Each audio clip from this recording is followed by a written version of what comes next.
Welcome to the deep dive. Today we're looking through some really interesting source material, pulling out the key insights from quite a remarkable story. We're diving into a personal journey specifically about going back to college, later in life.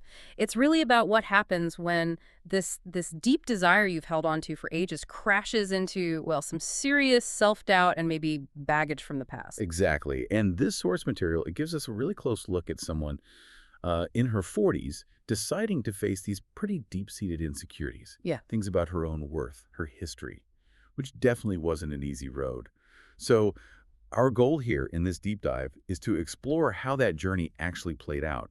And maybe more importantly, to kind of unearth the surprising power of belief, both from within, yes, but also from some unexpected places outside herself. Okay, so let's get into the story then. It kicks off with this thought, right? An idea that just wouldn't go away, the idea of going to college. In her 40s, now if you put yourself in your shoes just for a second, what are those immediate, like, gut punch doubts that probably come rushing in? Well, absolutely. And it's quite striking how common those initial fears are, isn't it? For her, the questions were very specific, but I think they resonate widely. She talks about wrestling with, am I actually smart enough for this? Right, the big one. Yeah, and wow, it's been so long since I was last in a classroom. The practicalities, too. Definitely. Will I be able to keep up, pass the classes? Will they even accept me? Hmm. And maybe the one that cuts the deepest, the source notes this. Do I even deserve to go? Oof, that's heavy. It really is. These Yeah. aren't just logistical things, are they? They tie right into those core feelings of inadequacy, that whole imposter syndrome idea. Doubting yourself, even when you might be perfectly capable. Those doubts sound incredibly potent. Does the source give us a sense of why they were so strong for her? Maybe something in her past? It does, yeah. I don't And understanding that background is pretty crucial to seeing just how brave her current actions were. know. Her high school years back in the 90s were tough. She admits she, quote, barely showed up. And looking back, she identified why. A chaotic home life, being raised by an alcoholic parent, even some substance use herself.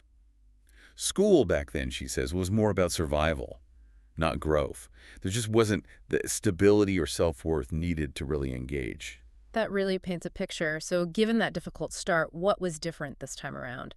What fueled this new, powerful drive? It seems like there was this fundamental shift.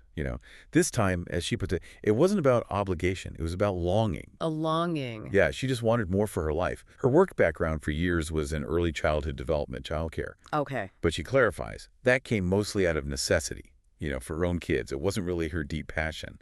And despite having lots of practical experience, she felt she'd hit a ceiling without that degree. Ah, the qualification barrier. Exactly. She felt employers saw her skills only up to a point, even though she knew she had more to offer. Yeah. So bottom line, she needed the credentials to open the next door. Okay, so with that clear motivation, that longing, how did she actually start? What were those first, maybe tentative steps? Well, her first move was pretty cautious, like she was testing the waters. She started just researching the local community college. Makes sense. Her thinking was, okay, it's cheaper than the university. And it felt like a safer way to wade in rather than dive all the way. Even wading in sounds scary, though, given her background. Oh, absolutely. And remember, she was a first-generation college student. So there's that whole layer of didn't know what I didn't know. Right, just the sheer number of unknowns. Huge. Yeah. But then there was this little discovery. Something kind of unexpected happened. She found out she'd actually already been accepted years before. She'd done one semester right after getting her GED. No way. Yeah. So that meant she didn't have to go through the whole application process again, didn't have to prove herself again in that way. It was this small but really powerful bit of validation, a little sign that maybe, just maybe, this dream wasn't as out of reach as it felt. Wow, okay. That must have helped clear some big mental hurdles, finding that out. But the story points to one final, really significant hurdle she had to face, a very personal one. What was that? Yeah, this next part, it's really important to understand it in the context of her past relationships. Her previous marriage, she explains, had basically conditioned her to expect resistance Mm-hmm. and absolutely no support. Hmm. She described a partner who seemed to view her growth as, like, competition instead of being supportive. She specifically mentions getting no help with the kids, no quiet time to study, and definitely zero encouragement when she tried school before. That sounds incredibly difficult. Yeah, she felt her ex just didn't want me to grow, especially not beyond him. Hmm. So that history created this deep-seated fear, this expectation of pushback, when it came to her own ambitions. Okay, so with that weighing on her, you can really feel the tension as she goes to talk to her current husband, John. How did she actually approach him? She describes herself as being really timid, scared, almost embarrassed, actually. Outstandable. She remembers the exact words, just kind of putting it out there very carefully. I think I want to go to college. Delivered, she said, soft, careful, like I was waiting for the no, just braced for that resistance. And John's response, what did he say, and why was it apparently so pivotal? His response was, what, incredibly simple on the surface, but just transformative for her. He just looked at her and said, why wouldn't you? Just like that. Just like that. No hesitation, no doubt in his voice, just complete unquestioning support. And his belief in her, she says, it cracked something open inside me.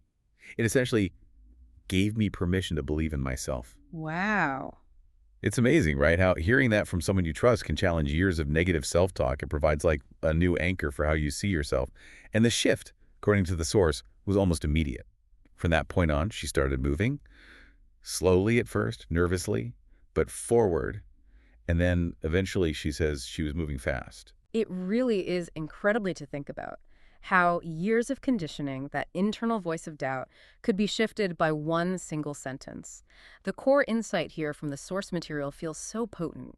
It's that sometimes all it takes is one sentence to undo years of silence, to soften the voice of self-doubt, to begin again. It really underscores how powerful external validation can be, doesn't it? Especially when it comes from someone you deeply trust. And it's not just for huge things like going back to college. It applies in those smaller, everyday moments, too, when we're fighting our own doubts. That simple, unwavering belief from someone else can sometimes be the very key we need to unlock our own belief, giving us that permission to go for it. That's a really powerful takeaway. So maybe something for you, the listener, to think about as you go through your day. What, one sentence maybe? Or just one moment of genuine belief, either one you receive or maybe one you could offer to someone else. What might that unlock? Could it break years of silence or quiet down that nagging self-doubt? What could you perhaps begin again?